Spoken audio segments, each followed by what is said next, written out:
नमस्कार मित्रों, मेरे YouTube चैनल में आपका स्वागत है।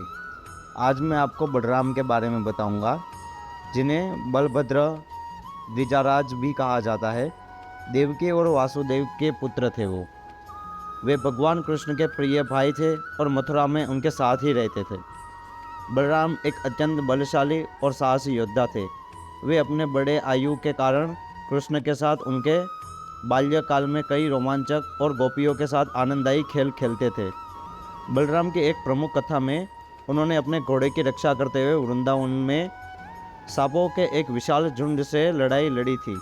उन्होंने अपने हथियार से सांपों को मारकर उन्हें परास्त किया था। यह घटना लोगों के बीच बलराम की महानता के प्रमाण के रूप में प्रस्तुत की जाती है। बलराम के अलावा उनके अन्य अनुभव और लीलाएं भी हैं।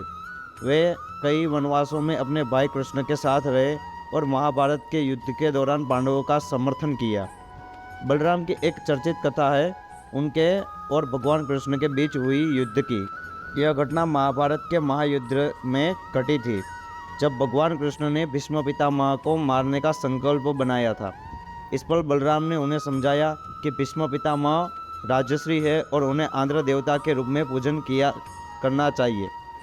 उनके वचन भगवान श्री कृष्ण को मान्यता नहीं थी, लेकिन वे बलराम के मार्गदर्शन को स्वीकार करते हैं और भीष्म पितामह को पूजा करने का निर्णय करते हैं। यह थी बलराम की कुछ महत्वपूर्ण कथाएं। उन्होंने अपने ब्रह्मचारी और गृहस्थ जीवन का आदर्श स्थापित किया और मानवता के लिए आदर्श भूमिका निभाई। वे धर्म के पुजारी, सौजन्य के प्रतीक के रूप और धर्म के मार्गदर्शन के रूप में मान्यता प्राप्त करते हैं। उनकी बलशाली प्रकृति और वीरता के कारण उन्हें भय विनाशक के रूप में भी जाना जाता है। वे हिंदू धर्म में एक महत्वपूर्ण व्यक्ति है और उनके गुणों का पुण्य अनुभवन करना भी भक्तों के लिए महत्वपूर्ण है। बलराम की कहानी में एक और महत्वपूर्ण घटना है जब उन्होंने कृष्ण के साथ मिलकर महाभारत के युद्ध के बाद हस्तिनापुर के राज्य का प्रशासन संभाला। युद्ध के बाद भारतवर्ष में बहुत सारे अशांति और अस्थिरता का आह्वान हो गया था, इसलिए बलराम और कृष्ण ने उचित व्यवस्था करने का निर्णय किया। उन्होंने हस्तिनापुर में शांति और सुशासन स्थापित करने के लिए मेघावी और ज्ञानी भृगु मुनि की मदद ली। इससे युद्ध के बाद समृद्धि, सुख और समानता की वातावरण स्थापित हुई। बलराम के परिवार के अन्य सदस्यों की भी कई कथाएं हैं। उनकी पत्नी रेवती के साथ उनके विवाह की एक कथा, जब उन्हें विवाह होने का अवसर मिला। उनके साथ शादी के अवसर पर आयोजित किए गए धनुष यात्रा में उन्होंने अपनी प्रबल बाहुओं से विवाह बांधी। बलराम की इस प्रकार की कई कथाएं हैं जो उनके वीरता, साहस और अद्भुत गुणों को दर्शाती है। उनके साथियों, भक्तों और शिष्यों को उनके अद्भुत कार्यों से प्रभावित करने के साथ साथ उनका उदाहरण लेने के लिए उनका निरंतर सहारा भी मिलता है। वे हिंदू धर्म में एक महत्वपूर्ण अवतारों में से एक है और भक्तों के लिए आदर्श पुरुषों के रूप में मान्यता प्राप्त करते हैं। इसके अलावा एक और प्रसिद्ध कथा है जिनमें बलराम का योगदान देखा जा सकता है। वह कथा है बलराम के नाम पर रखी गई बलराम पवित्र यात्रा की। यह यात्रा वाराणसी नगरी से निकलती है और गंगा नदी के तट पर रवाना होती है। इस यात्रा में लाखों श्रद्धालु भक्त भाग लेते हैं और विभिन्न धार्मिक कार्यक्रमों का आयोजन किया जाता है। इसमें बलराम के पवित्र स्थलों का दर्शन, आरती, भजन कीर्तन और धर्म प्रवचनों का आयोजन किया जाता है। यह यात्रा बलराम के महत्वपूर्ण तीर्थ स्थलों की यात्रा के रूप में मान्यता प्राप्त करती है और भक्तों को आध्यात्मिक और धार्मिक उत्साह में वृद्धि करती है। इस तरह से बलराम की कहानी में उनके धार्मिक महत्व, योगदान और उनकी वीरता की कई रोचक कथाएं हैं। वे एक महत्वपूर्ण व्यक्ति है जिन्होंने अपने ब्रह्मचारी और गृहस्थ जीवन में धर्म के मार्गदर्शन किया और भक्तों के लिए आदर्श बने। उनकी कथाएं धर्म, समानता, सहानुभूति और वीरता के बारे में हमें सिखाती है और हमें सही और ईमानदारी के जीवन जीने के लिए प्रेरित करती है। बलराम की कथाओं में एक और प्रसिद्ध घटना है जो महाभारत के दौरान घटी। यह वह कथा है जब बलराम ने अपने प्राणों की आहुति देते हुए तपस्या की। उन्होंने अपने ब्रह्मचर्य काल में एक अद्भुत आहार और ब्रह्मचर्य का अनुपालन किया था। जब उन्हें पता चला कि महाभारत युद्ध में उनके प्रिय भाई कृष्ण ने अपने सभी रक्षाओं को छोड़ दिया है और उन्हें समय समय पर आहार की आवश्यकता होती है, तो उन्होंने अपनी आहुति देने का निर्णय लिया। इससे पहले कि उन्हें अपने प्रिय भाई कृष्ण के साथ समय बिताने का आनंद लिया और शक्तिशाली वरदान दिया। बलराम की इस तपस्या के बाद उन्होंने विश्राम के लिए प्रयाग, हरिद्वार, काशी, गया, द्वारका और वृंदावन जैसे पवित्र तीर्थस्थलों का दर्शन किया। इससे उनकी आध्यात्मिक गहराई में वृद्धि हुई और वे एक प्रभावशाली साधक बन गए। इस प्रकार बलराम की कथाओं में उनकी अनोखी तपस्या, आध्यात्मिकता और पवित्र यात्राओं के माध्यम से हमें धार्मिक महत्व और आध्यात्मिक सामर्थ्य की महत्वपूर्ण शिक्षाएं मिलती है। बलराम एक प्रेरणा स्रोत बनते रहे और भक्तों को धर्मप्रिय और निष्ठावान जीवन जीने के लिए प्रेरित करते रहे। बलराम के जीवन में एक महत्वपूर्ण कथा है उनके मित्र दंतवक्र के संबंध में। दंतवक्र एक असुर राजा थे और बलराम के खिलाफ समर्थ थे। एक दिन दंतवक्र ने बलराम को द्वारका नगरी में घेर लिया। उन्होंने बलराम को चुनौती दी कि वे उन्हें चक्रव्यूह में नष्ट करें और अपनी शक्ति को साबित करें। बलराम ने दंतवक्र की चुनौती को स्वीकार किया और उन्हें चक्रव्यूह में प्रवेश कर गए। वहाँ बलराम ने एक असुरों की सेना को नष्ट करते हुए अद्भुत वीरता दिखाई।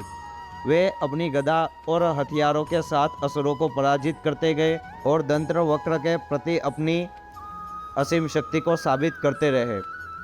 अंततः बलराम ने दंतवक्र को ध्वस्त कर दिया और उन्हें असुरों को पराजित कर दिया।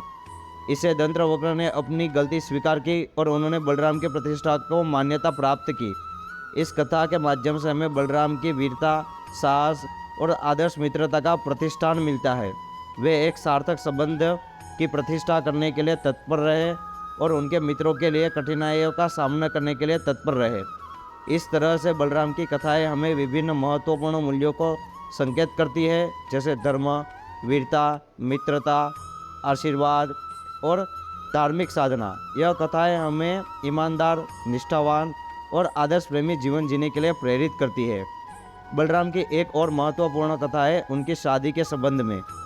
विष्णु भगवान के अवतार कृष्ण के साथ उनकी बहन श्री कृष्ण की सामर्थ्य में और अद्भुतता को मान्यता प्राप्त करते हुए बलराम की विवाह की विचारणा हुई।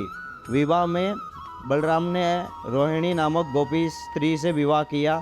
रोहिणी उत्कृष्ट गुणों और सौंदर्य की स्वामिनी थी और उन्हें अनेक अद्भुतता का वर्णन महाभारत और पुराणों में मिलता है। बलराम और रोहिणी की शादी बड़े धूमधाम से मनाई गई। यह शादी गोकुल नगरी में हुई, जहाँ श्री कृष्ण और उनके साथ गोपों ने उत्साहपूर्वक श्रद्धालुओं को आमंत्रित किया गया था। बलराम ने अभिवादन के साथ वहाँ गाने, नाचे, प्रेम कथाएं और विवाह रस्मों का आयोजन हुआ। बलराम की इस शादी से उनका परिवार और उनके साथ गोपों बहुत आनंद हुए। यह शादी एकता, प्रेम और धर्म के संकेत के रूप में महत्वपूर्ण है। इसके अलावा यह भारतीय संस्कृति में परंपरागत महत्वपूर्ण घटना है जो परिवार के महत्व और समानता को प्रशंसा करती है। बलराम की शादी के बाद उन्होंने अपने जीवन को गोकुल और वृंदावन के साथ गोपों के साथ बिताना जारी रखा। वे गोपालों के अध्यक्ष बने रहे और उन्होंने अपनी वीरता, सहानुभूति और भक्ति के माध्यम से अपने भक्तों की प्रेरित किया।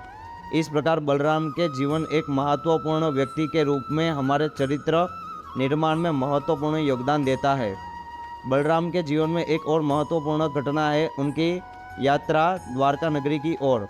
उस समय वृंदावन के गोपों के साथ बलराम को द्वारका के राजा कृष्ण ने आमंत्रित किया। वे अपनी यात्रा शुरू कर दी और द्वारका के राजमहल में पहुँचे। वहाँ पहुँचकर बलराम ने देखा कि द्वारका नगरी सुंदर, सुखी और समृद्ध है। यहाँ राजा कृष्ण और उनकी पत्नी रानी रुक्मणी के साथ उनके सेवक और भक्तों ने खुशहाली से जीने का आदर्श देखा। बलराम ने अपने भाई कृष्ण से संपर्क में रहने का आनंद लिया और द्वारका के लोगों के साथ मेल जोल और आनंद भरे वक्त बिताए। यात्रा के दौरान बलराम ने भक्तों को आध्यात्मिक सिद्धांतों, धर्म के महत्व और उच्चतम आदर्शों के बारे में शिक्षा दी। वे ध्यान, साधना, पवित्रता और स्वयं के परिश्रम के माध्यम से आध्यात्मिक सद्गुणों का प्रचार करते रहे। इस यात्रा से बलराम ने धर्मप्रिय और आध्यात्मिक जीवन का प्रतीक बना लिया। इस तरह से बलराम के जीवन की कथाएं हमें अद्वितीय ब्रह्मा, परमात्मा की प्राप्ति, आध्यात्मिकता, धर्म के महत्व, मित्रता और समुद्र के महत्व के संकेत करती है। बलराम एक महान व्यक्ति थे जिन्होंने अपने जीवन को सामर्थ्य, साहस और धर्म के माध्यम से महानता की ऊंचाइयों को तक उठाया। बलराम के जीवन में एक और महत्वपूर्ण घटना घटी, उनकी समाधि की प्राप्ति। यह घटना उनके जीवन के अंतिम दिनों में घटी। बलराम ने द्वारका नगरी की और अपनी अंतिम यात्रा प्रारंभ की। वे एक पर्वतीय क्षेत्र और प्रभास तीर्थ में पहुँचे और वहाँ तपस्या करने लगे। बलराम ने अपनी ज्ञान साधना और मेगा स्थिति के माध्यम से आध्यात्मिक साधना जारी रखी। वे संतुष्ट, शांत और संयमित जीवन जीने का आदर्श को प्राप्त करते रहे और ज्ञान, तपस्या और संयम के माध्यम के बाद उन्होंने अपने पूर्वजों, देवताओं और ब्रह्मा के आदेश के अनुसार दिव्य समाधि प्राप्त करने का समय आया। इस दिव्य समाधि में बलराम का शरीर धर्म के उच्चतम गोलों के साथ एकीकृत हो गया और उनकी आत्मा ब्रह्मा के साथ विलीन हो गई। यह उनकी मुक्ति का समय था और उन्होंने अपने अवतार के अंतिम धर्म का पालन करने के बाद पृथ्वीलोक को अलविदा कह दिया। इस प्रकार बलराम की जीवन कथा में हमें अद्वितीय ब्रह्मा के प्रति आध्यात्मिकता, धर्म के महत्व, सहानुभूति और अन्य के प्रति समर्पण का महत्व सिखाती है। उनका जीवन एक उदाहरण है जो हमें सच्चे और उच्चतम आदर्श के प्राप्ति के लिए प्रेरित करती है। यह थी बलराम की कहानी। अगर आपको ये कहानी अच्छी लगी हो तो लाइक एंड सब्सक्राइब कीजिए।